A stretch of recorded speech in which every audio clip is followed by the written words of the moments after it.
محمد اکبر نیازی د حاجی آباد د سیمې د نوي ملک په صفت وټاکل شو. په همدې موخه د سلطان غازي بابا ښارګوټي اړوند د حاجی آباد په سیمه کې غونډه جوړه شوې وه چې پکې د ولایتي شورا وکیل ګلزار سنگروال سربیره د یادې سیمې دیني علماو، قومي مشرانو او ځوانانو ګډون درلود.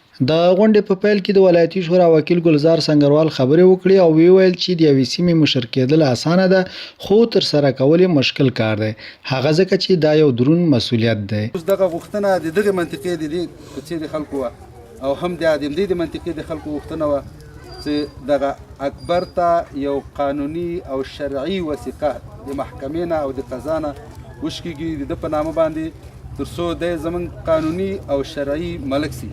نو هماغه اوس څه موده مخکې تقریبا دغه یو 2 جمعې مخکې یا 10 ورځې مخکې د دې دغه وثیقه وشکېدله. مشري په حقیقت کې دا یو مسؤلیت ده چې یو چا ته سپارل کېږي، په معنوي لحاظ باندې یو افتخار هم ده.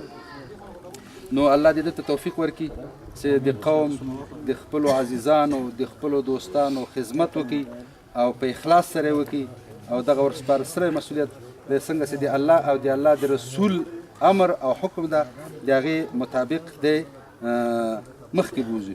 سنگروال د یادې سیمې نوي ملک ته سپارښتنه وکړه چې د خپلې سیمې ټولو اوسیدونکو ته باید په یو ډول کار وکړي. بیا د ولایتي شورا د وکیل ګلزار سنگروال او د یو شمېر نورو قومي مشرانو په لاسونو ملک محمد اکبر نیازي ته د مسؤلیت پګړۍ ورپسار شوه.